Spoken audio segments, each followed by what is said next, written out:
Welcome back to the show. For today's guest, we have Michael Sartain. Michael is a U.S. Air Force captain turned master connector. He's the founder of the Men of Action. He's a high status network coach, a local here in Vegas, and just seems like an all around cool dude. Thanks for being on the show. Hey, man, thank you for having me out here. Of course, dude. So you're killing it. You're all over social media, making moves. I'm curious though, walk us through your journey from the military. Thank you for your service, by the way, to doing what you're doing now in the high status men coaching world. When I got out of the military, well, first off, I used to work in nightlife before I was in the military, and there's this massive contrast between people who, if you ever worked in nightlife, there people are not very accountable. You have very attractive women. You have people who, some of them have alcohol or chemical problems. But I just love. I was just a lot of fun for me. Was that in Vegas? No, in Austin, Texas. Okay. I'm probably the only person who's ever done this. I on the 19th of February 2004, I was the DJ at Sugar's Uptown Cabaret strip club, but I had sworn into the military that morning. So then I drove from San Antonio MEPS at Fort Sam Houston back to Sugar's Cabaret. I worked one last shift. So I actually worked a shift while I was enlisted in the military as a strip club DJ. Nice. And then drove to Montgomery, Alabama, to Maxwell Air Force Base to officer training school. That would have been the 21st of February 2004. And so I did that for a while, and I was still working in nightlife kind of part-time while I was in the military. And it was really crazy to see this contrast of people who will show up to work and get the job done no matter what. Like at the peril of their own life, they will get the job done. And then this other group of people that I was working with that just had no accountability or whatsoever. And it was just like the confluence of these two realities, right? One of them is these people are very straight edge, very straightforward, buzz cuts, no beards, no mustaches, very, very, military people. Perfect addict. Right? You don't show up to work. They'll put you in jail. You cheat on your wife and you're in the military, and they'll bust you down, right? There's like these punitive, punishments for doing things wrong, and then I would go out, and I was part of the nightlife groups in Atlanta, Georgia, back in like 07, 08, and it was just this massive dichotomy. Well, anyway, I get out of the military in 2011, and I decided in 07 I decided to move to Vegas before I had gotten out. I came here for it was either 07 or 08. They had the NBA All-Star weekend here, okay, and I came, and I remember being at Jet on a Tuesday night and being like, this is the most fun I've ever had in my life, and it's Tuesday. I remember being at Pure on like maybe a Wednesday. I remember being at Hayes on a Thursday, and like this is the most beautiful woman I've ever seen. I'm doing no work. I get treated like they think I'm a local. This is incredible because I'm military ID. Yeah, I told my station at Nellis, and I would just come up out here, and I was like, if I want to be successful and I want to date beautiful women, I need to live here because it's easier, not because it's harder. I want to spend less time trying to build a social circle, not more time. And so when I first moved here, I couldn't believe like how easy things are. This is the easiest city in the world. And I know people have a hard time understanding what I mean by that. Like getting a reservation at a 5-star restaurant here is easier than any city in the world because they're all right next to each other. And like a Tuesday night, you can go to Mastro's, you can get whatever you want. You can go to, Jean George or Carbone or whatever easily. And we have the most incredible restaurants off the strip, like Capo's and places like that, or a barbecue or whatever. And it's just like, there's no traffic. There's no state income taxes. There's just like there's no humidity. 24/7. It's 24/7, and it's just like like other people are saving up their money to go see Tiesto one time at Staples Center. It's like they're so excited, and I can see Tiesto 4 times a month if I want for free, and I'm standing 4 feet behind him because I'm a local, and I'm like, this is the easiest city in the world to be. And then other places, it's like, well, the dating pool here is not that great. And I'm like, I'm in Vegas, and I'm like, every hot girl you've ever seen in your entire life comes here once a year or twice a year. I'm like, it's crazy. Just how easy it was living here. And so I was here for a couple of years, and then I started working with this event promotion company back in 2012. And then we started doing these bikini fashion shows and started throwing parties. I don't know if you've ever been to like the Vegas prom. They used to have it at the bank. There was a prom, and we all got Letterman's jackets and stuff. We would throw parties like that. And I was working in finance at the time. I did not want my nightlife career to have anything to do with my like regular income. I was a stock options trader. I've been a stock options trader since 2013 professionally. And so I worked at a small fund as a quant called Continental Financial Capital since 2017. And so I that was my daytime job. And then at nighttime, I would just go, if I was going to go out, I wanted to be out with 50 girls. I wanted to be a huge party. I wanted the mayor, the district attorney there. I wanted it to be massive, the biggest attorneys in the city. And so, but that party's 2 hours long. And I do that once a month, twice a month. That's my whole social life. And so I can spend the rest of my time working on my fitness, my diet, working on my business, all this other kind of stuff. I try to figure out a way, how can I make creating a social circle as efficient as possible to where it's like 12 beautiful women who want to date me and I get offered all these jobs and I'm only doing this 3 to 4 hours a week. So what happened over time was I started developing this methodology where it was like I was at the Playboy Mansion. So Crystal Hefner is a friend of mine. Her and I used to host a bikini competition together. This is Hugh Hefner's widow. And so we would be, she'd invite me to the Playboy Mansion and I would meet all these people. And I remember I would get text messages from my friends and be like, how the fuck are you doing this? Like, how are you?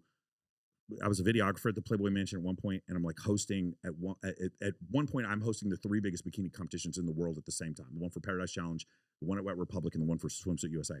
And I would get these messages like, bro, I can't understand like how are you doing this? You work in finance. This doesn't make any sense. You're a military officer.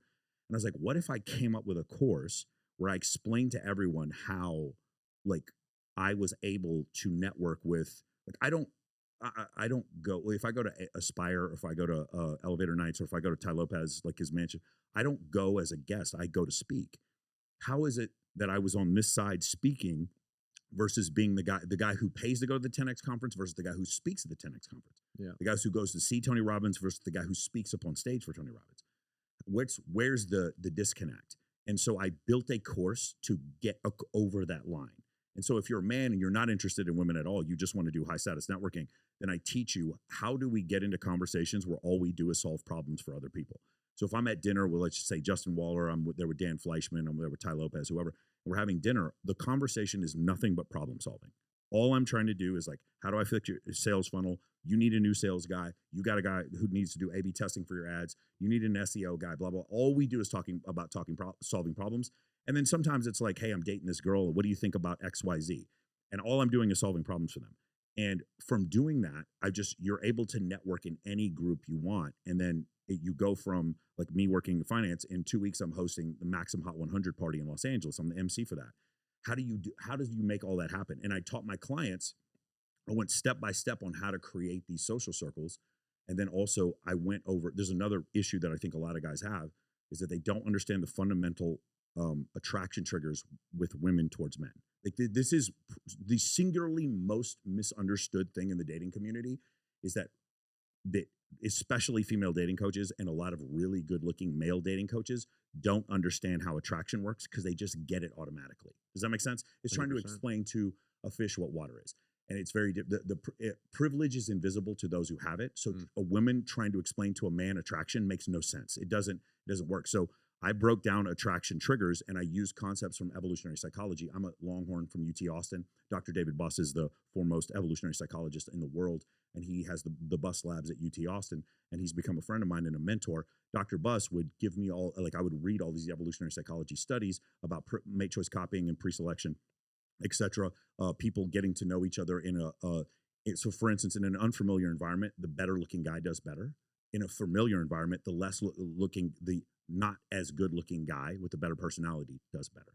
And so there's data on this. Lucy Hill did a study on that one in 2015. There's studies on upper body muscle and like whether or not women find the X attractive versus Y, the dad bod, all these things, there's data behind it. So I included all this data in my program along with the high status networking stuff. And then that's why we just crossed 4,000 clients that I've had go through the program. I've got 200 video testimonials up. I don't compensate anyone for my testimonials. I got hundreds of guys trying to do testimonials. And then last night we just threw a party, and we had 200 bikini models walking for these different fashion lines for Swim Week, and then we had a bikini competition, and all the judges were my clients. And so and now they're having the time of their life, and I'm teaching every one of them to do this, and my clients are now repeating what I've done in Seattle, in New York, in Miami, in Scottsdale, in different places like that. So that's pretty much where it's come from. It's the confluence of nightlife and the military, and then the corporate world that I lived in working in finance. And like I'm saying, what are the best pieces I can take from each one of these things, and then just put them all together in one course. It's a lot of fun stuff, man.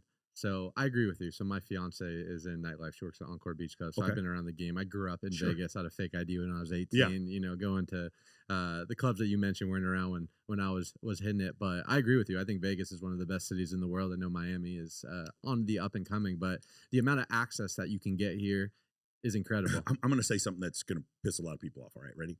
In Vegas, we don't have the hey, come on my yacht. We really don't. We have you might go on a wakeboarding boat or whatever, and the Miami is more transactional than Vegas is. For sure. Meaning, like, there's no exception. There's no middle class women who aren't looking for rich men with Lamborghinis to take care of them. Here in Las Vegas, there's a middle class because we have a massive university and because women make $200K a year working as a pit boss, a cocktail server, or working as a bartender or even an exotic dancer. So there's a middle class of women here in Vegas. So they're actually less transactional. I know some people won't believe me. They think I'm making this shit up. It's not true. I meet women here who I'm just like, it's not, if you want a sugar baby, go for it. But that's what Miami's for. That's not here. Here, just the women make enough money to where that's just really not an issue. And I like places like this. The reason why I don't live in Medellin, Colombia, there's no middle class for women there. So you have all these women turning to prostitution. And in the same in Miami, the women can't even afford to live there. So you see all these women that become sex workers. In Vegas, believe it or not, there's so many good jobs for women. You actually don't have that problem here. A lot of people get furious when I say that, but I'm like, but it really, like, you are way more likely to meet a woman who's a part-time sex worker, who's a sugar baby in Los Angeles, in Beverly Hills, or in Miami than you are in Las Vegas. Because in Las Vegas, like I said, the other thing about Las Vegas is like, the prostitutes here are not hiding that they're prostitutes. They let everyone know. But whereas in LA, you're meeting a girl who's like, I'm an account manager at Visa, and really she's a hooker on the side. And so that's a big difference. And so since so many of my clients are so wealthy, I literally have a course going over how to tell when you're being played by a woman financially. Like, that's one the things we specialize in is older men dating younger women. We specialize in men who do not want to consume alcohol or use drugs to meet attractive women. And we also go over basically women trying to juice men for money and how to not use money as a crutch, but use it as a funnel. And that's what we specialize in the program. And so I just think it's a really difficult thing. But like you said before, I just think Vegas is just better for all of those things. I agree. Let's talk about money a little bit. Where did you set out to build the circle as money as the goal, or did that become the byproduct? No, there was no goal and there was no set out to build a circle. It was just I started hosting these massive parties, and then what happens is there's this misconception, and I'm sure you know this from like being in nightlife. Like I will have a charity event for animals, so I do a lot. I work a lot in animal rescue. I'll do my animal rescue event, and I'll go to the charity, and I'll be like, is it cool if I bring like 40 female influencers that have huge followings? And they're like, yes. And while I'm there, so is the district attorney for the city of Las Vegas and the mayor. So it's like what you think is, no, this party nightlife scene is only for the degenerates. And then you come to realize, like, no, the like 5 biggest attorneys in the city are at this animal rescue thing that we're doing. And so you understand there's like no good guy status or bad guy status. When I was growing up, you had the Iron Sheik, he was the bad guy, and you had Hulk Hogan, he was the good guy. It was very clear who the good guys were and the bad guys were. And now the whole world is like Breaking Bad or The Rock, like Dwayne Johnson, The Rock. He's the good guy and the bad guy. Our president right now is the good guy and the bad guy at the same time. There's only status. There's not good guy status or bad guy status. And so what I realized was I started throwing these incredible charity events, and then I would invite the most high status dudes that I knew, the most successful people I knew, and they would all say yes, or they would say no, and they'd say thank you. And then we'd be connected. And they'd be like, hey, man. And then I would get invited to these opportunities. I was sitting at dinner with Dan Fleischman, and we were going over an IPO. Like, we were getting like early offerings for an IPO. There's no way I would have had that opportunity had I not done this before. And Dan Fleischman's probably the king of having these huge networking events and just hundreds of beautiful women there. And so the couple of things that I realized is, number one, I remember I would show up to Ty Lopez's events, and I would bring like 6 or 7 girls with me, and everyone would stop and want to know who I was because I did that. I think a lot of times in our self-help community, right, where it's whatever, it's Tony Robbins or 10X or whatever, it's just 98% men. Yeah. And so I was like, hey, here's a crazy idea. What if I just started throwing events? And when I showed up to these events, I either brought a ton of girls or I started having events where there were more women than men.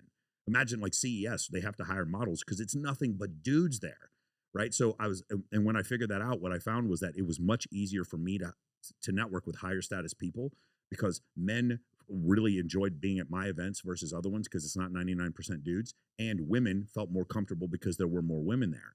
And so that was the key. But again, that's kind of looked down upon, having female influencers there. But I'm a whore to what works, and this is what works. This is the way people network back in now in 2025, especially considering that dating apps are completely dead. They're complete. I don't know if you just saw the company that owns Tinder, Bumble, Hinge, whatever.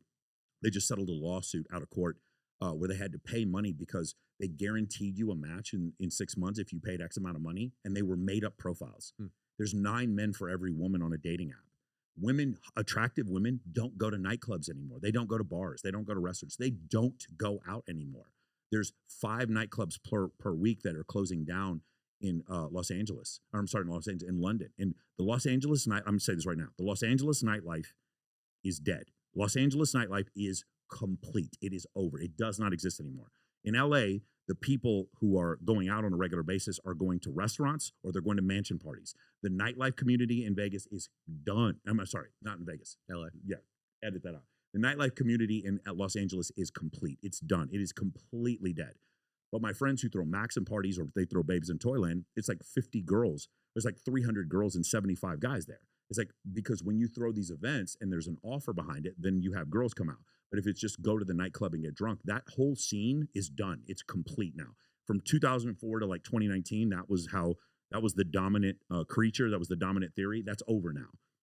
Since the dude ate the bat in 2020, that's where we are now. The virtual nature upon which people meet each other is completely dying. You see this bottom third of men that are being left behind. And the secret that we figured out was to throw events, help other people with their events, and have a purpose for people to come out. $100 million offer by Alex Hormozi. He said, create an offer that's so good that people would feel stupid for saying no. That's what we do. Is for us, it's just like, it's animal rescue, it's breast cancer awareness, it's collecting supplies for troops overseas. We do one for homeless children in December, and we built our social circle around these charity events. And then I also do swimsuit pageants as well.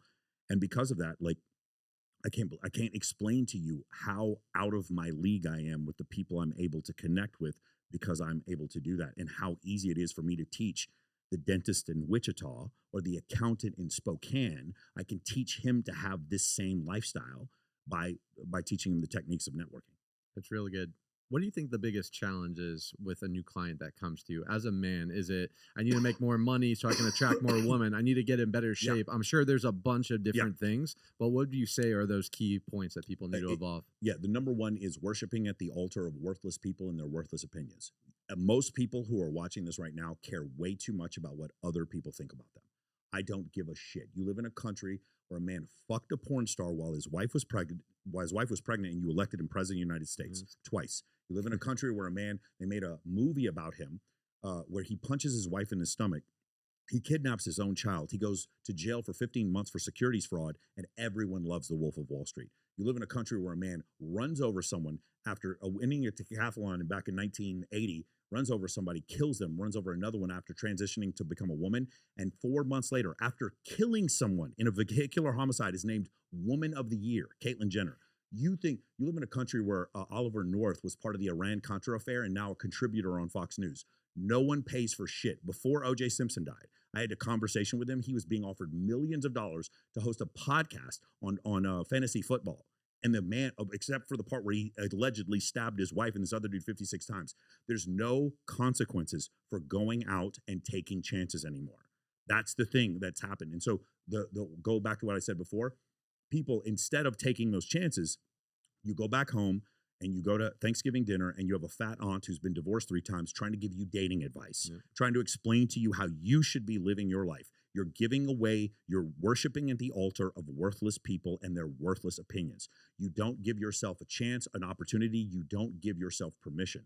Part of the reason why, like, I'm at backstage at every one of these concerts, I'm backstage at every one of these self-help conferences, I'm backstage at every one of these nightclubs. The reason why I do that is because I give myself permission. Most of the time, I'm not even supposed to be there. I've talked my way into bullshit that there's no possible way I should be there. And I'm standing next to celebrities and I'm like, but why is it? Because I give myself, because the security guard takes one look at me and is like, he's supposed to be here. I don't know why. I don't know how I know this, but he's supposed to be there. And so I teach people. The last module in my whole program is called Who the Fuck Is That Guy? And it teaches you how to be this person who gives yourself permission to go get what you want out of life. That's the most important thing. Now, how does that translate? Not talking to women, being afraid to not talk to women, thinking that money. So I'm probably the number one person on the entire internet that teaches men how to get women without using any money. So in all the stuff we talked about, like for instance, like the charity events we throw, the charity is usually hosting the event. All we do is use social media to promote it and to invite influencers. We spend no money. I'm very, very, very big on using no money to get women in the beginning. Then once you meet a woman who's amazing, spend whatever you want on her. But using money as a funnel and not a crutch is one of the main things that I teach in the program. So that's a big one, is that men thinking they need to use money. And then the other one is, and I hate to say this because a lot of these guys are some of my closest friends, from say 2003 to say 2019, the 16 years of the pickup community really screwing up men's heads, thinking that they need to show a massive amount of intent to a woman and telegraphing intent to women to show interest. Women do not have sex with you because of your intent. They have sex with you because of your status or your perceived status in their eyes. And this is cold-blooded, like the status hierarchies are something that are being studied in psychology. These are real things. And people don't like this idea of relationships being transactional or being founded similar to the way primates do, but it's what we do. It's the truth. And so what I found was, there's a lot of like, say, red pill content, and obviously Rollo Tomassi is one of my best friends, and he's the godfather of the red pill. There's a lot of red pill content, not his specifically, but that it's very, very extreme. Okay, and every one of these guys that I sell use extreme. They're all friends of mine, and I love these guys. And sometimes that extreme red pill content is necessary because sometimes to get a boulder out of a hole, you need a shovel, and sometimes you need dynamite. These guys are dynamite. Some guys are completely lost. They've been totally screwed over and totally blinded by their life situation, and they need someone as bombastic as Myron Gaines to say, or Andrew Tate to say something to them, or these people are going down a terrible path. And then there's, I had it's called MOA Summit for my program. There's all my clients. We come meet together once a year. And during MOA Summit, I asked, how many of you guys watch red pill content and you think that it's too extreme sometimes? And everyone in the room rose their hand. I said, how many of you guys started taking my program because you wanted a moderate, science-based alternative to some of the red pill stuff you saw? And every guy in the room raised their hand. So that's kind of what I am. I am the alternative that is science-based, where I still want to explain to you how attraction works, still understand the concepts of evolutionary psychology, while at the same time, I don't need to call women bitches and hoes and 304s. I don't do that on my show because it doesn't help you with your bench press max. It doesn't help you build your business to 8 figures or 9 figures by calling women those pejoratives. That doesn't help you. It's not. Here's the funny thing. I've had women on my show who are actually, like, they're porn stars. They're actually hoes. I'm not saying they're not. I'm saying that you calling them that doesn't increase your bench press max. Yeah. You calling them that doesn't increase your bank account. So stop doing that because it's not helpful to you. I'm only interested in offense, not defense. I'm a performance coach. And so people who want that type of like moderate science-based instruction, they come to me and I help them skip 25 years of tribulation by giving them a course that is systematic, that goes through every step on how to develop the most high status network and the ability to communicate, the ability to be a leader, and to date the most beautiful woman in the world.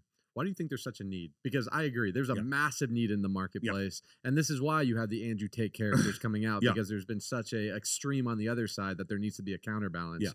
What's going on? So there's 2 things going on here. Number one, academia refused to have a conversation about men falling behind. And it was really the catalyst for it. I had Professor Richard Reeves from the Brookings Institute on my podcast, and he said Andrew Tate was our fault because academics refused to have a conversation about men suffering. If you went to Princeton or Harvard or Yale right now and said, hey, we have all these statistics showing that men are more likely to suffer from, to be the victims of homicide, violent crime, more likely to lose their jobs, more likely to be the victims of to suffer from mental illness, or more likely to be homeless. If we were to show this data, and we had a course called Why Men Suffer, could we teach that course at Stanford, Harvard, Yale? Of course not. They would throw bananas at you. Yeah. There's no possible way you could go to one of those universities and have a course called Why Men Suffer. I can show you why they suffer, because if there is a patriarchy, the boot of the heel of patriarchy is always on the necks of poor, low-status men throughout history, in every society, and throughout all time, it is always low status men who are the ones that are the laborers going to war for the country. It is always low status men that are the sufferers, the ultimate victims of patriarchy. If patriarchy exists, then it's not women. It is actually low status men who are doing this. They're the ones putting themselves in debt, committing suicide. It's low status men who are doing these things. So we weren't willing to have this conversation, men falling behind. Then Richard Reeves wrote a groundbreaking book called Of Boys and Men, and he goes over the statistics on how men are falling behind when it comes to education. I have no problem. Women are getting educated more. 2/3 of college graduates are now female, though. That's like one standard deviation. That's crazy high numbers. That means we have very few men that are graduating with college degrees. So the first part was the inability for academia and the media to have a conversation about men suffering. So they created a void because no one was listening to this bottom third of men. And Andrew Tate just spoke to that void, which made him he became the most famous person in the world faster than any human in history. Let me say it again. Andrew Tate became the most famous person in the world faster than any human in history has ever become that famous. He was on par with Google searches with any president we've ever had, and no one knew who he was 6 months prior. That was not no one. He had some following, but I remember when he first started messaging me, he was not that popular. And then he had 400,000 followers on Instagram. And then next thing I know, it's billions of searches, and he's like, there's more images of him on TikTok than any other human in the world at one point. So it's madness. And there were more Google searches. I believe August of 22 or August of 23, he was the most Googled person in the entire world. And so why does that happen? Andrew's a great communicator, but that's not why it happened. It happened because there was this massive void. There was this bottom third of men who nobody was listening to and acted like they didn't exist. So that was the first thing. The second reason why is there's two forces going on right now. One of them is women. So since Title IX, or since 1972, since Title IX, we started seeing more and more women become educated.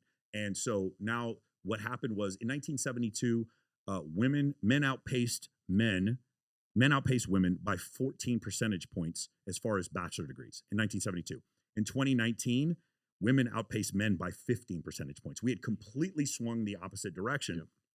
And in countries where, there's Scandinavian countries where in municipal areas where women make more money than men in general. So the pay wage gap's in the opposite direction there.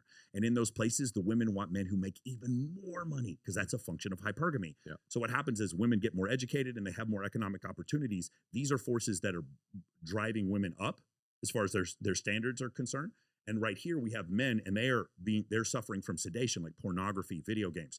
And they're also suffering from the fact that testosterone levels are at the all-time lows because of perfumes, because of plastics. We can go into there's a great book on this called Estrogeneration, which goes over all the reasons why male testosterone levels are dropping. So we have this force pulling men down, this force driving women up, and women also, there's an algorithm, the evolutionary algorithm called hypergamy, and hypergamy only allows women in general to date across or up. So now, as we go down here, you do the graph, across and up is very, very few men. And then you have women saying things like, I have women on my show all the time. I'm like, how much do you think the average guy makes? And it's like $400,000 a year. It's like, what? Or like even $100,000. No, it's $59,000 a year. And the women are just like, what? The average is like, how tall is he? Like, how many of you would be interested in a guy who's 5'9"? And so on dating apps, it's 17% of women that are interested in men that are 5'9" or shorter. And I'm like, you understand that's 50% of the male population in this country is 5'9" or shorter. That's madness. Like how tall does a guy need to date in order? 6'2"? That's 3% of men. Or 6 feet tall. That's 17% of men. Somewhere I was reading, it's like 8% of men have six packs. 14% of men are millionaires. It's like it's harder when you start going down this road and you start saying, well, you ask these women what their preferences are. They all want 6 feet tall, makes over $100,000 a year. That's $100,000 a year. $134,000 a year puts you in the top 10% of wage earners. $100,000 a year, I think, puts you in the top 17%. And then they want the guy to not be obese. Okay, well, 70% of Americans are obese, so this is only 30% of American men that you have left. And then they want them to not be married. That's a big one. Like, women have become so desperate on the hypergamy market, they're throwing themselves at married men. I've talked to hundreds of married men, and they all say this. It's like, in fact, there's a study. It was at, I believe, don't quote me on this, I believe it's Oklahoma State University does a study where they show men, and they show men and they ask women how attractive these men are, and then they tell a different group of women that these men are taken. They're married, and they ask how attractive they are, and the studies go from 60% attractiveness to 90% when the the man is taken. You see how ugly this is? Like how dark this is? This is the reason why a lot of my content doesn't go viral, is because I'm referring to human beings as hairless murder apes. But it's true. You can't, no one wants to debate me because what I'm saying is empirically true. And I'm using science in order to show these things. And the other problem that a lot of people have with my program is that my clients get outrageous results and show it on social media, so they can't argue with it. So they are just like, you're shallow, this is degeneracy. And I'm like, yo, man, no, here, what's happened is no one has had these thoughts and put them all together in one course.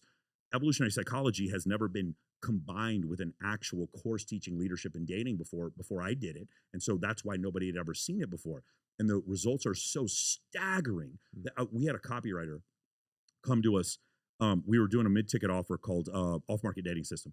And when we did the mid-ticket offer, the guy was like, hey, can you show me like some testimonials or some guys that have done well? And we showed the testimonials. And then the copywriter's looking at this 5'5" Indian dude dating this gorgeous blonde hair, blue-eyed woman. And he's like, I don't understand. I was like, is he paying her? And he's like, no, he's not paying her. He just used what we taught him about make choice copying humans, relevancy, competency, access to scarce resources, access to scarce locations, access to scarce networks, humor, charisma, pre-selection, and social proof. We taught him these attraction triggers. And then he's able to get these stunningly beautiful women. And the copywriter's like, I don't understand. Like, I don't know how to write this. This doesn't even make sense. And copywriters are notorious for exaggerating. And they're like, we can't exaggerate. Like the results you get don't make sense to us because they're so crazy. And then we have people sit there, they'll talk shit, and I'll be like, okay, go to my testimonials. And they go to the testimonials and they're so confused. I had an attorney come to us one time and they were like, hey, you know that if you get those testimonials and you compensated those people for the testimonials, according to the FTC, you have to say that you compensated them for the testimonials. You know that's the case, right? And I was like, well, we didn't. And he's like, no, for real. Like I've seen your testimonials. Like if you compensated them, you have to tell them. I was like, bro, on my father's grave, we never paid anyone for these tests. He's like, there's no way you have testimonials that are this good. That's not possible. That doesn't make any sense. So the copywriters, our attorney, they don't understand how this works so well. And it's not because we're special. It's not because I'm super good looking. It's because there's actual data since the 1970s that come from evolutionary psychology that show actual attraction triggers between men and women. And if you follow them, they work most of the time, not all the time, but they work most of the time. And it's one of these things where we finally got to the point where it was trial and error by me. It was my thousands of clients, and it was all these studies done by Stephen Stewart Williams, David Buss, William Costello, all these different evolutionary psychologists, all the stuff from Gad Saad, all these different evolutionary psychologists, Lita Kosmides, different people like that. And we took this data and we said, okay, what can we do and actually apply into the real world? And we just did an incredible job with it. And that's basically what the program has become over the last 6 years. What do you think social media is doing to the dating dynamic, right? Because you have these men that now have access to these beautiful women across the world that they would never come into physical contact with. So you have that polluting their unconscious mind. And then you have these women that have access to billionaires in Dubai. So when they're meeting their local guy in Dallas, Fort Worth, what did that do to it? Yeah, so this is another controversial statement. My sexual market value as a man is defined by the most attractive women that will have sex with me. That doesn't seem that controversial. Your sexual market value as a woman is defined by the highest status man that will commit to you. That's the part that gets offensive. Women don't like that. So what they're doing is they're taking the masculine quality of getting hot women to have sex with them. They're like, okay, if I get hot guys to have sex with me, that means my sexual market value is higher. And it's not. It's actually lower.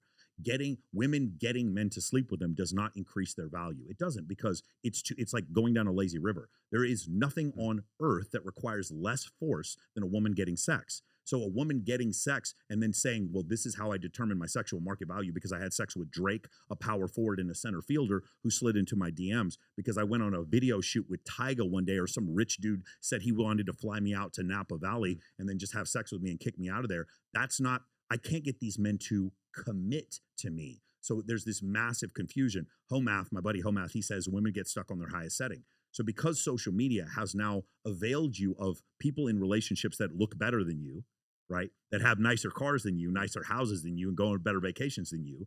And then men who are more attractive than the men who you meet on a day-to-day basis are messaging you on social media. Because of that, it has jaded your just very similar thing happens when men watch pornography. They start believing that women are like the women they see on the porno scenes, and it warps their mind. Women's minds get warped instead of by pornography, they get warped by the attention they get on dating apps, the attention they get on social media, and then ridiculous books like 50 Shades of Grey, where it's like the billionaire who only has sex with one woman and doesn't want to be. Women believe this nonsense. And so because of what happens is they start believing that's the case. And then you see like the wizard Liz gets cheated on her by her boyfriend and everyone's shocked. I'm like, of course, that's exactly that everyone could see that what was going to happen. Yeah. So what happens is now, remember I told you the scale before where women are being pushed up, men are being pushed down. Women have, they're attracted through, their attraction works through hypergamy. So they want either men that are at the same level of them or higher, but they're warped into thinking that they're actually the same level of them. This woman who's a 5 thinks she can get a 9. And when I say 5 and 9, I'm not trying to rate people physically. I'm saying if we took 1 million social media profiles and stratified them and then took the median, that's objective. A 5. I'm objectively talking about a 5.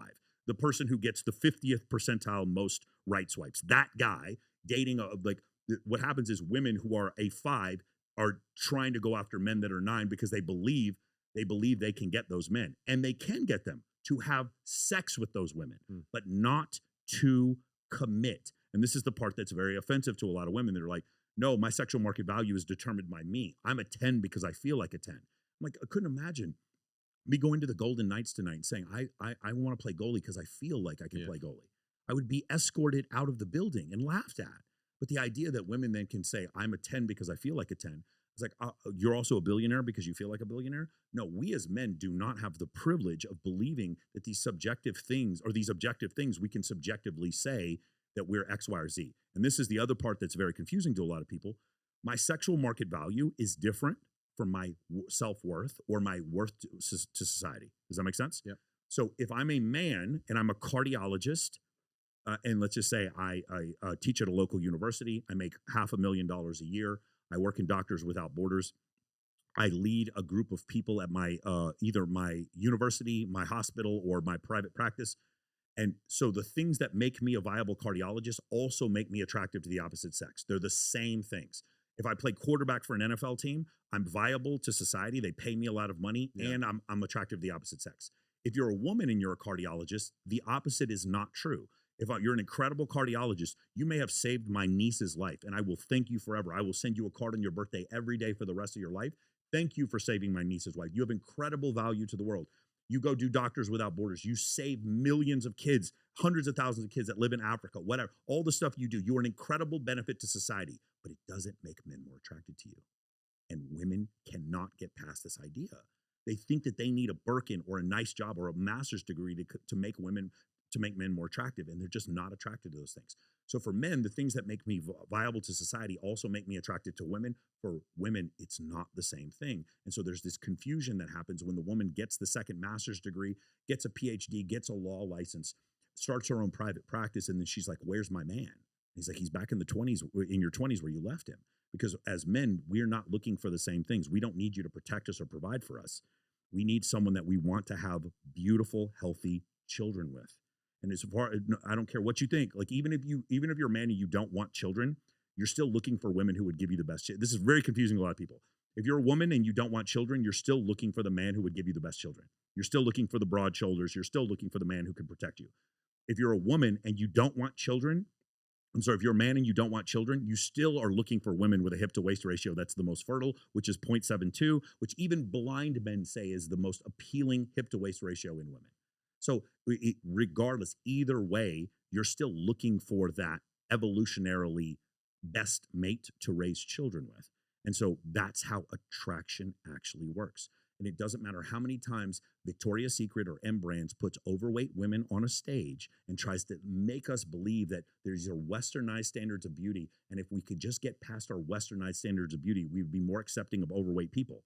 No matter how much they try to indoctrinate us with this nonsense and hokum, it doesn't make any difference. It's like you don't, men are attracted to attractive women, and it's genetic. It's not cultural. And that's another thing that's very offensive to a lot of people, because what happens now is that I can objectively describe beauty. That becomes very problematic. Lots of triggers. A woman can objectively describe my wealth, You can very objectively, you can have somebody appraise you. I'm an accountant.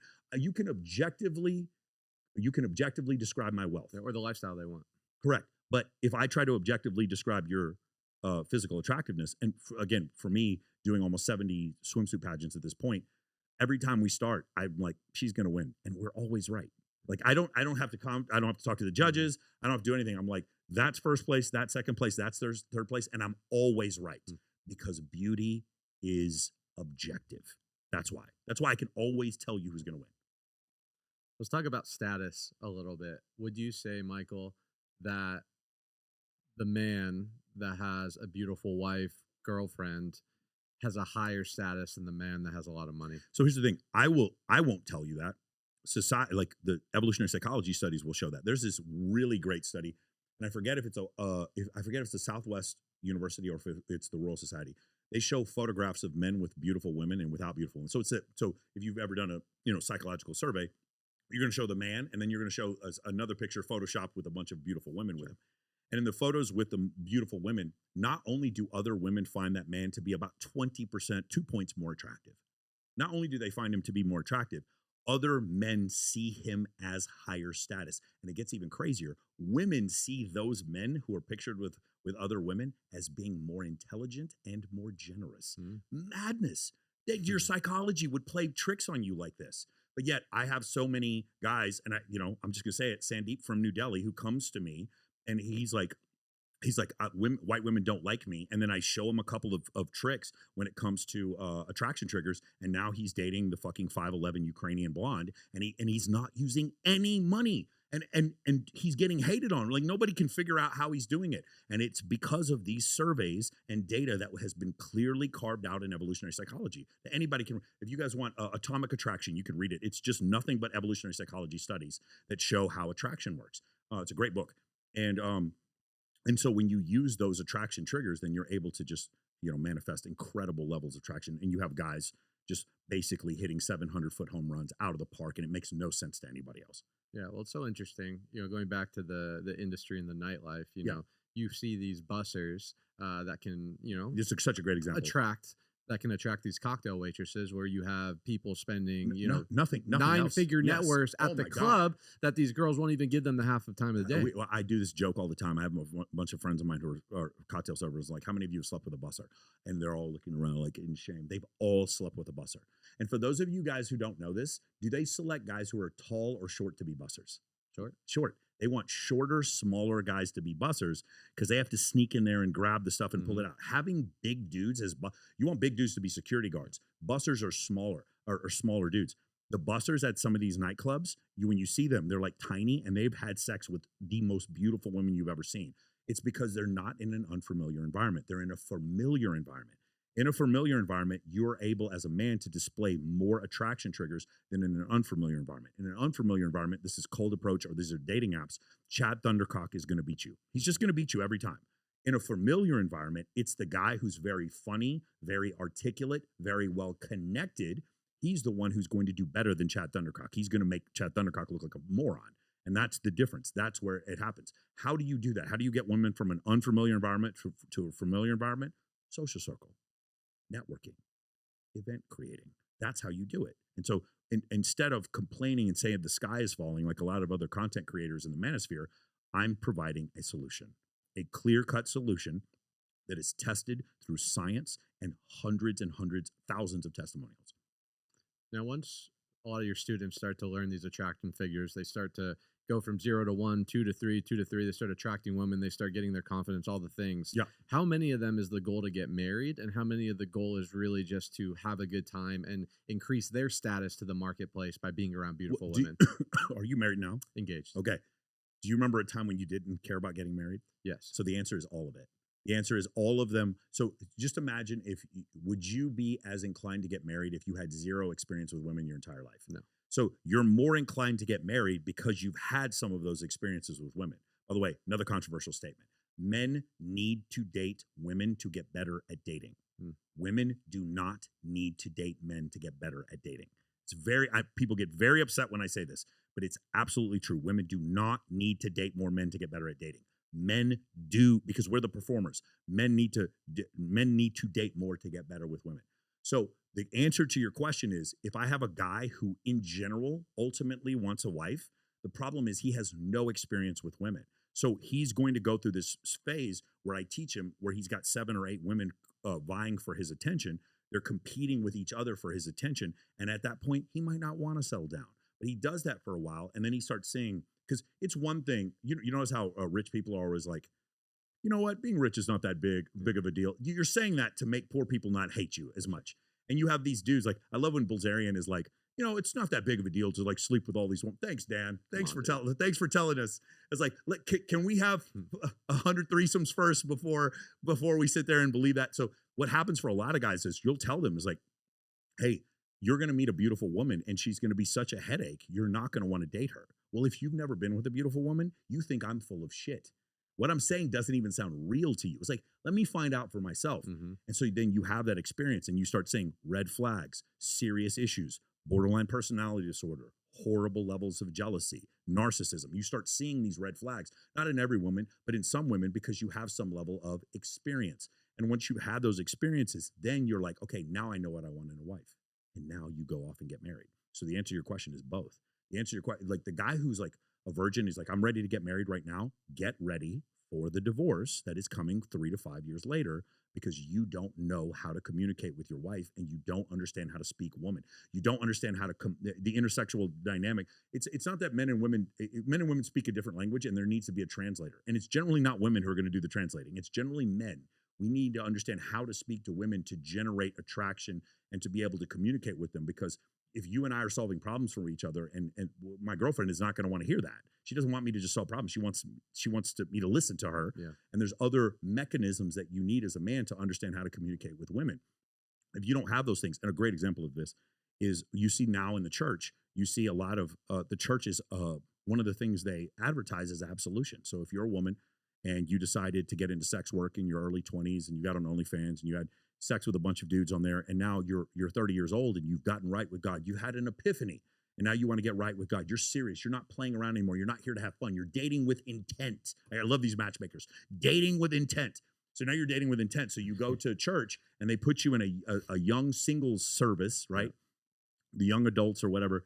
You go into the service with them, and maybe it's a Wednesday night thing they do. And then there's the guys that are in there. And these guys, you know who they are? They're the ones who followed the Bible and didn't lose their virginity and have no experience with women. And now the church, look what they're doing. They're hooking up these women who are highly experienced with men with these men who have no experience with women. And these men are getting mollywopped and taken to the cleaners because this is happening. Well, let me say this again.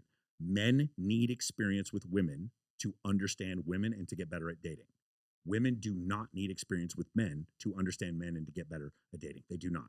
If women have problems where they keep picking the wrong ones, more dating isn't going to help you. It actually makes you more jaded.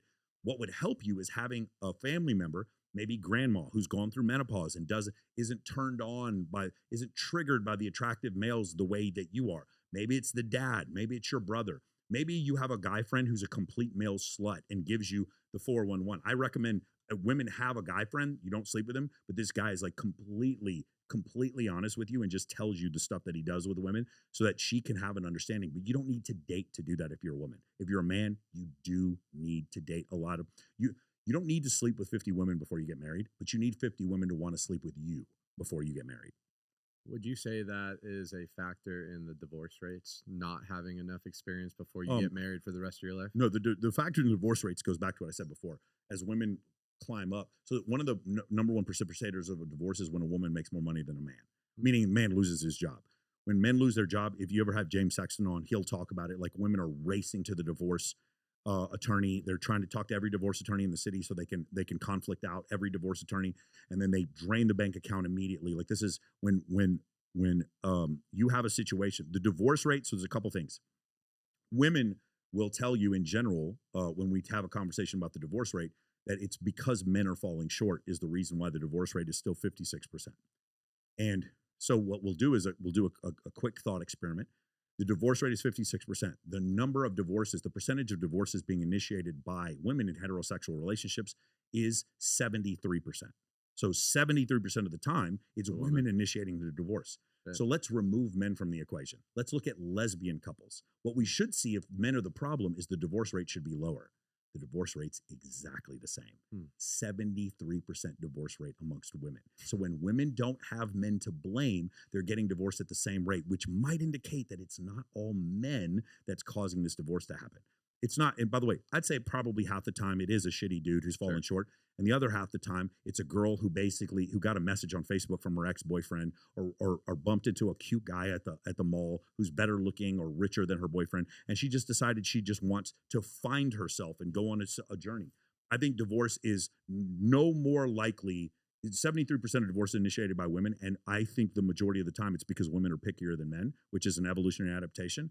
And because of that, that's the reason why they're getting divorced. And because women are being exposed to higher and higher status men because of social media and dating apps, their belief in what they can get is skewed. Remember, men, it's the most attractive woman I can get to have sex with me. For women, it's the highest status man I can get to commit to me. And they've confused one for the other. I know women that have been engaged 3 or 4 times, and they think, no, this guy just didn't want you sleeping with other men. That's the only reason he gave you, and he's got 4 other engagement rings he's giving to other people.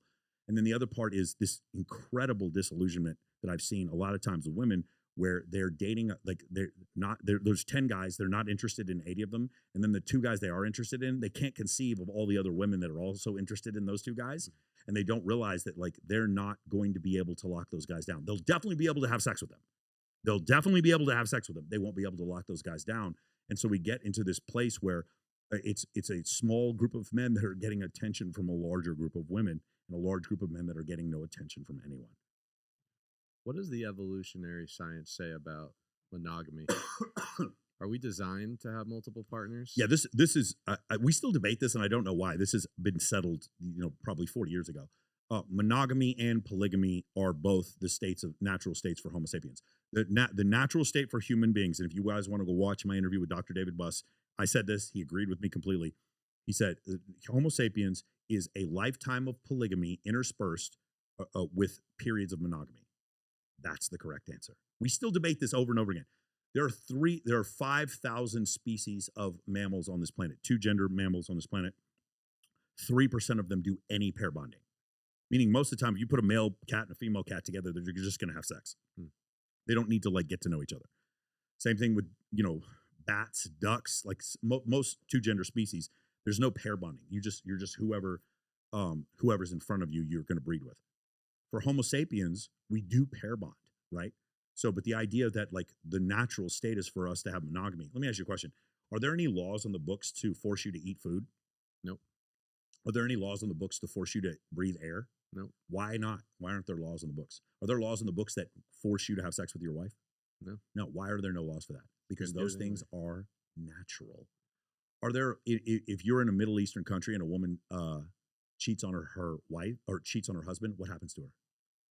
Die, maybe? She gets stoned. Yeah. Why do I have to pass laws to keep people from cheating? Because not cheating is not natural. You don't have to pass laws for things that are natural. You have to pass laws for things that are not natural. If monogamy was the natural state for human beings, there wouldn't be so many punitive damages for cheating. In the military, you can be bussed down a rank. In the United States, if you cheat on your wife, you can lose half in a divorce. And in certain countries in the Middle East, a woman is stoned for cheating on her husband. Why would you need to pass laws to keep people from cheating if cheating wasn't natural? You see the point? Mm-hmm. And if cheating is natural, then monogamy cannot be the natural state for human beings. But this has been debated 100 times, and it's very clear what the answer is. The answer is both. It's periods of monogamy interspersed in a lifetime of polygamy. So why would you say these high status men, whether you're a billionaire or someone that's very wealthy, can be in those monogamous relationships? Yeah. Or at least that we know without having issues. And so it's, how can you do it? Here's the those that have all the options that choose to be with something that's not natural. Well, I think so. Satoshi Kanazawa has this book called The Intelligence Paradox, and he goes over the fact that higher IQ men are more likely to cheat. And it's really interesting. People who earn more are actually more likely to cheat. However, couples that are richer are more likely to stay together. Here's the thing. Each individual man is different. I think there's a really interesting survey that goes over testosterone serum in men and how likely they are to cheat. And I'm sure you know the answer. more testosterone a guy has, the more likely they are to cheat. There's also another survey that goes over the lifetime sexual partners of people who abuse anabolic steroids, and it's like 7 times the average for everyone else. Yeah. Just crazy numbers. So here's the answer. The answer is what I would expect is if you're a man and you have a really, really high status and a lot of women are throwing it at you, you're going to have some experience with women. But if you have too much, it will damage you. It will. The data is pretty clear on this. If a man has been with 500 women, it's going to be very difficult for him to be in a committed relationship. Does that make sense? Yeah. The same thing is obviously the same for a woman. I can't present. The GSS does a survey with 8,000 women, and they survey women based on whether or not they have cheated in a marriage. It's an anonymous survey. About 30% of the women admit to cheating in a marriage. And they compare the number of lifetime sexual partners before marriage for the women who didn't cheat and the women who did. And the women who did cheat had 230% more sexual partners than the women who didn't cheat. It's interesting. So the thing is, being very promiscuous damages men and women's ability to stay faithful in a marriage, to stay faithful in a relationship, but it's twice as deleterious for women. Again, more offensive content here that I can back up with data.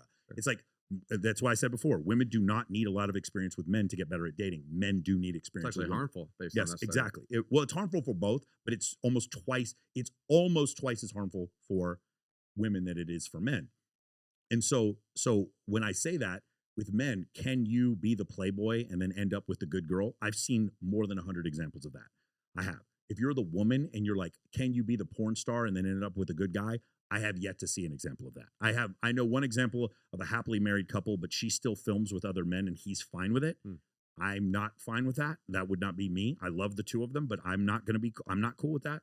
And so I will say what I think the key is having a full, complete understanding of women and then knowing what your standards are as a man and then finding a woman who makes your life better in every way. And if you have that, I think that's a woman you can be faithful to.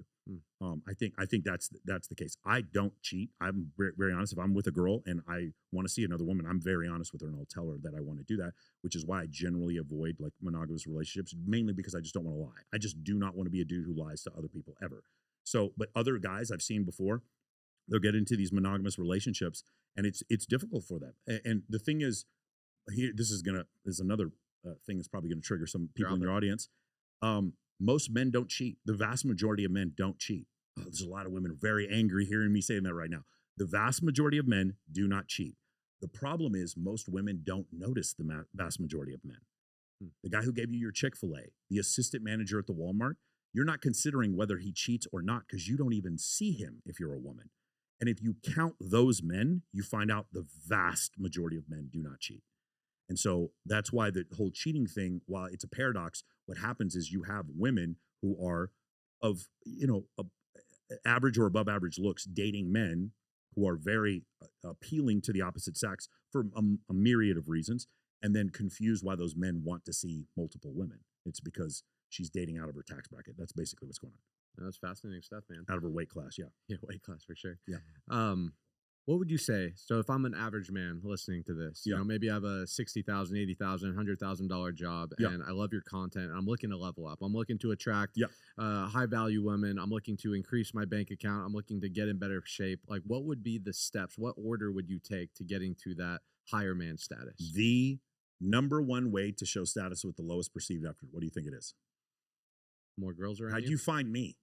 Social media. Yes. The number one way to show the highest level of status with the lowest perceived effort is social media. Another thing, people hate when I'm 47 years old. I'm a retired military officer. Do you think I want to use social media? Of course not, but I'm a whore to what works. And so fixing your social media to where you just look relevant and competent is a massive increase, way more than any dating app. The number one dating app in the world is Instagram. Instagram, 55% women, 45% men. All dating apps have more men than women with the exception of one, Christian Mingle. Christian Mingle has 51% women and 49% men. It's obviously because the women think that they're going to settle down with some guy, but the dudes on there are just as fucking horny and devious as the other dating apps. So go back to what we were talking about before. What you should do. Number one is fix your fucking Instagram. That's the first thing we tell guys when they come to the program. Also, because fixing your Instagram when you don't want to do it, one of the talents I teach, remember the first thing I said is giving yourself permission and not worshiping at the altar of worthless people and the worthless opinions. What I teach you to do is, how do I do the thing when I don't want to do the thing? Going to the gym when you want to go to the gym is not impressive to me. It's going to the gym when you don't want to go to the gym. Sure. It's approaching the woman when you don't want to approach the woman. When guys are like in state means they're full of confidence and they want to go up and talk to women. When you go talk to women when you're in state, that's not impressive to me. It's talking to women when you're not in state. It's giving a speech on stage when you don't feel like doing it. Doing the thing when you don't feel like it is the skill set I teach in my program. Getting up and doing the thing, taking care of your family when you want to stay in bed. That's the thing I teach you. Determination and obsession in order to be successful. That's the thing that you learn from the course. So the original question. Oh yeah, the things that you do to make yourself more appealing. So fixing your Instagram even when you don't feel like doing it. Number 2 is building a list. So like how some people might have a list of, on your refrigerator, you might have a picture of a Lamborghini, a dream board, a vision board, 6-pack abs, whatever is on your vision board. I have a vision board of people I want to collect. So generally for me, I have guys start out with 2,000 female influencers and 200 guys that they want to network with. And these would be the 200 guys that if you had a hypothetical podcast, you would want on your podcast. And so I have them create that list, and I teach you how to create the list of beautiful women that are in your local area. It's very simple. And for the guys who are more well-to-do, I actually teach them how to train a VA to do this for them. And then secondarily, the guys that you want to network with that can help you level up your business, or just be guys that are more motivated, maybe in better shape. You are the sum of the 5 people that you hang out with the most. Step number 3 is to get open threads. So what I'll do is I have a myriad of events that you can invite people to. They're my events or your events or whoever's, and you invite people to those events, and you do so. You're just offering value. That's all you're doing. And most of the time, most people will say no. And when they do, you have an open thread with them. They're not in the request folder anymore on social media, on Instagram. And now you can invite them to future events. Often what I'll have is like there's and here's the part that blows people's minds. You don't have to be able to go to the event, and the girl doesn't have to be able to go to the event. I have frequently invited girls to parties in Miami I'm not going to and they can't go to, and the girl still says thank you, and now I have an open thread with her. Getting thousands of open threads with people. Again, we can teach you how to do this with a VA. And then the 4th step is having 6 female friends that you go out to different places with. I was the first person in this space. I'm sure other people have said this before, but I was the first person in this space back in 2008 saying the number 1 way to meet beautiful women is to have a ton of female friends. A lot of guys in the red pill community and the pickup community called me names for over a decade, saying that what I'm saying was homosexual, that it was every insult they could possibly come up with. And then after they saw the bikini competitions, they were like, oh, he's right. Now you'll see all over the internet dating coaches being like, you need female pivots, female wingmen. I've been saying this for 16 years. Most of I have, whenever I go out to different venues, I usually have anywhere between 6 and 20 girls with me. Some of them are platonic, some of them I'm dating. And when I do so, every woman comes up, wants to know who I am, comes up and talks to me. Approaching a beautiful woman with another beautiful woman with you is an incredible cheat code. There's no data supporting any other conclusion than the one I just said. Having an army of beautiful women introducing you to more women. So there's 3 things you get from female friends. And some guys hate that term female friends because they're like, I can't be friends with women. Yeah. So we'll say female teammates so that you don't gnash your teeth together or clench your butthole. Female teammates.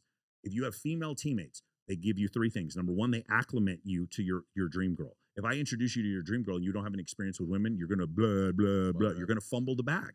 You don't know what to do. I can very quickly, guys join my program and I put them in front of their dream girl in 3 weeks and they're like, yo, I didn't know what to do. I'm like, I know you don't know what to do. Because you don't have a bunch of female friends. You don't have experience. Number 2, it gets you in incredible locations. It gets me hosting Swimsuit USA at the Playboy Mansion, gets me speaking on stage at different conferences. It gets me it gets me on trips with millionaires and billionaires and discussing ideas that is helping me with my business. That's what women give you access. There's a great book by Professor Ashley Mears, who's a sociologist from Boston University. It's called Very Important People. And she talks about the networking that goes on in the Hamptons. You know, the Hamptons in New York State, right? And this is some of the best networking you can imagine. Some of the wealthiest people in the entire world are living in the Hamptons. What was the way every guy got into every party? There was only one way. If you were a guy, girlfriends. The only way you got into every party in the Hamptons was by bringing women. It was never because of money. You didn't buy tickets to these things. So the men who had women around them got access to the best networking opportunities. Dr. David Buss, in The Evolution of Desire, his book, talks about men who had stronger networks throughout history have always had higher access to sexual selection and higher access to resources. Throughout history, this has been the case.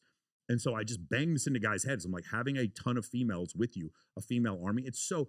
My ex-girlfriend, I remember I was hosting a bikini competition, and I told these 4 girls I was friends with, I was like, that is the hottest girl here. Like, I think she's amazing. They go to a bar, they bump into her, and they just start bragging about me to her the entire time. I show up, I have to do nothing. Nothing. Oh, yeah. When you have beautiful women just telling their friends how fucking awesome you are, it's not even dating anymore. It's a joke. You don't have to go on dates, like none of that. So that's the third thing. Having female teammates, they introduce you to other women. Takes a lot of pressure off the man as well, because he's not trying to get with Absolutely. them. He's trying to enroll them on his team. Absolutely. So one of the things we did is we started surveying beautiful women, mostly under 25, no tattoos, no OnlyFans, whatever. We started asking them, how did you meet the last 3 to 5 guys that you dated? And all of them said the same thing. They said, a girl introduced me. Some of them said a guy introduced me. And all of them said the first thing they did when they meet that new dude, you know what they looked at? His Instagram. 100% of the women said that. So what I'm describing to you is not only what we are scientifically showing you works in order for you to date beautiful women, it's also how beautiful women are saying that they're meeting the men that they're dating. None of them, when I was at Swimsuit USA, and I've done this several times at several different places, how do you meet the last 5 guys you dated? None of them said cold approach at a bar. Not a single one. None of them said dating apps except one. She bumped into a guy she went to elementary school with, and they matched on a dating app and started seeing each other. Like, young, attractive women do not need dating apps to meet men. That's not where they're meeting them, and they're not going to nightclubs anymore. You have to create the events. If there is no scene, you create a scene. You watch NFL football? Yeah. You have Barry Sanders, who makes everybody miss, and you have Bo Jackson, who just runs you over. Yeah. Sometimes you can create yards by dodging people, and sometimes it doesn't matter who's in front of you, you're going to run them over. If there is no scene, you create a scene. If you live in Spokane, Washington, and there's no cool parties, you're the one who creates the parties. But here's the great part. You've got no competition. You're not like in Brickell where some guy pulls up his, he literally, like, you have your yacht and he pulls up in a bigger yacht in Biscayne Bay and he's like pissing off the side of the yacht on your yacht while the girls are getting off the yacht, jumping on you. You don't have that. That's not what happens. What happens in Miami, that's not going to happen in Wichita, Spokane, or Waco. It's not going to happen there. So that's why guys in really small towns do super well in my program, is because they create a scene and they have complete and total monopoly. It makes a lot of sense, man. Dude, this has been great. Yeah. Masterclass. You got the receipts. You're very well read. My last question for you, my friend, I appreciate you being on, is if you can go back in time, back to when you just got out of the service. I know, you're kind of in and out of the nightlife, but what would the advice today be to that person back then? So people, I've heard this question several times on several different podcasts. And a lot of times the answers to the questions they're good, but they're always like, believe in yourself. When you fall down, get back up. Invest in Bitcoin. Invest in Bitcoin, right? Now, I'm going to give you that, like, the invest in Bitcoin is a lot closer. If I could go back and talk to myself, I'd be get addicted to audiobooks, start listening to audiobooks at double or triple speed so that you can get through the information as quickly as possible. Live where you work and to get the most refined work-life schedule you can. I live in a building where my office is, my studio, and my gym is in the same building. I get tons of work done. Read The One Thing by Gary Keller, incredible book. Read Buy Back Your Time by Dan Martell, and just focus on massive levels of efficiency.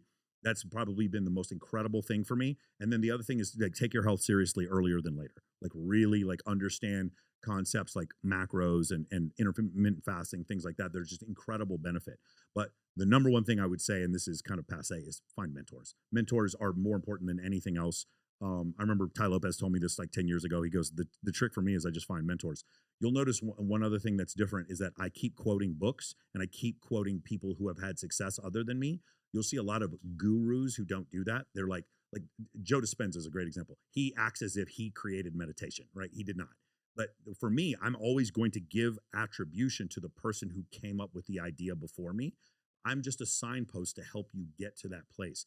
And I'm going to go there with you. I'm going to hold your hand while we're going to that place where you can have a lot great experiences. And when you come on our group calls, there's 100 other guys on there that are like cheering you on, holding you accountable, giving you feedback. One of the greatest things about my community is that I never have to worry again about being in a situation where I don't know what to do with my business or I don't know what to do. You know, that real tough question you have, what do I do with this girl? What do I do in this situation? I never have to worry about that again. I have a network of men who are so incredibly successful and obsessed with success and obsessed with dating the woman of their dreams that whenever I talk to them, we just have a conversation, a powwow, and I always know what the right answer is. And I'm never going to have to go back to the point where I don't know again. Love it, dude. Standing on the back of giants. Yep. Mike, where can people find you? Maybe they want to get in your course, get in your program, just get connected. Go to Michael Sartain on Instagram. That's the easiest place to find me. You can also find me Michael Sartain podcast on TikTok because they hate me and they've taken down some of my accounts because they don't like evolutionary psychology on TikTok. I lost Michael Sartain on TikTok or on Twitter. It's called Sartain Podcast now because a bunch of white nationalists had my account taken down.